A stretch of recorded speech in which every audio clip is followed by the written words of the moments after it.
Hey everyone, it's your boy DK Bones here with another movie review.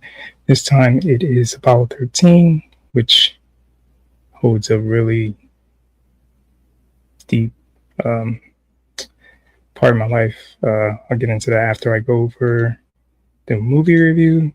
Apollo 13 is a 1995 American documentary film directed by Ron Howard. The film stars Tom Hanks, Kevin Bacon, Bill Paxton, Gary Sinise, Ed Harris, and Kathleen Quinlan. Screenplay by William Broyles Jr. and Al Reinert dramatized the aborted 1970 Apollo 13 lunar mission in its adaptation of the 1994 book Lost Moon: The Perilous Voyage of Apollo 13 by astronaut Jim Lovell and Jeffrey Coolidge. The film tells the story of astronauts Lovell, John Swigert, and Fred Heise, I believe that's how you say his name, aboard the ill-fated Apollo 13 for the United States' fifth crew mission to the moon, which was intended to be the third to land.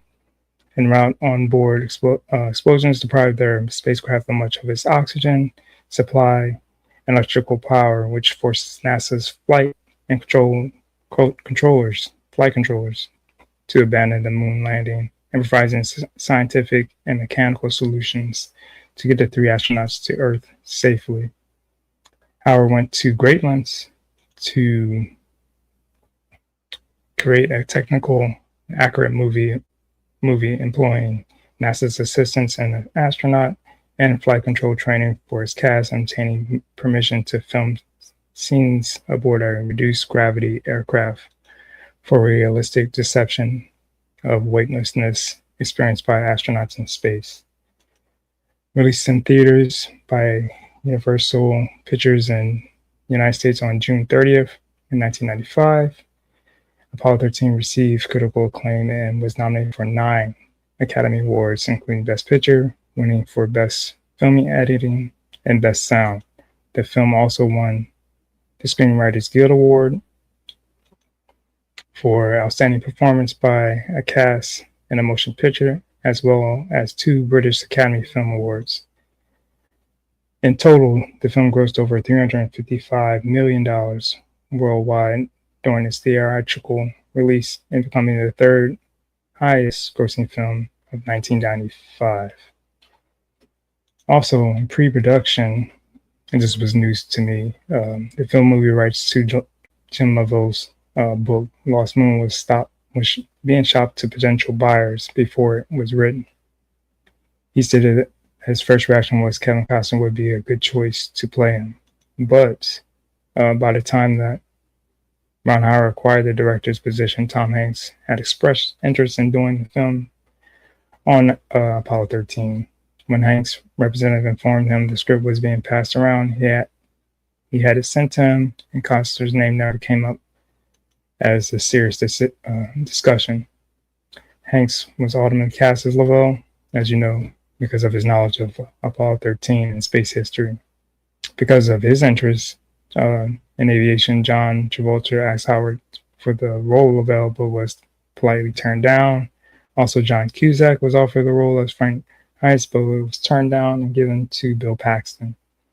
And also, Brad Pitt was offered the role of Jim Swigert, but it was turned down. He turned it down because of the movie Seven that he was in the works with.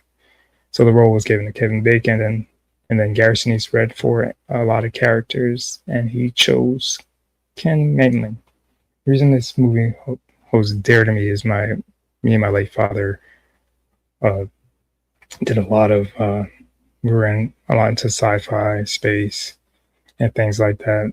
We had telescopes, we would look at the moon, we would see different areas on the moon, talk about it, look stuff up in encyclopedias before computers, internet was a big thing. I remember watching the movie with my dad at home, and I didn't go to the theaters to watch this, but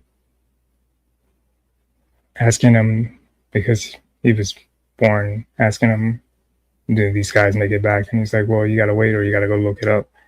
So I chose to go look it up before the movie was over while it was still going, and um, found out the results. But this movie has a lot of great actors, and also their soundtrack is, I think, is pretty cool. How James Horner, he's a great composer. The instruments and classical music part is great, but also has like different songs from people from that genre, Beatles, James Brown, you name it. They have a lot of different styles of music.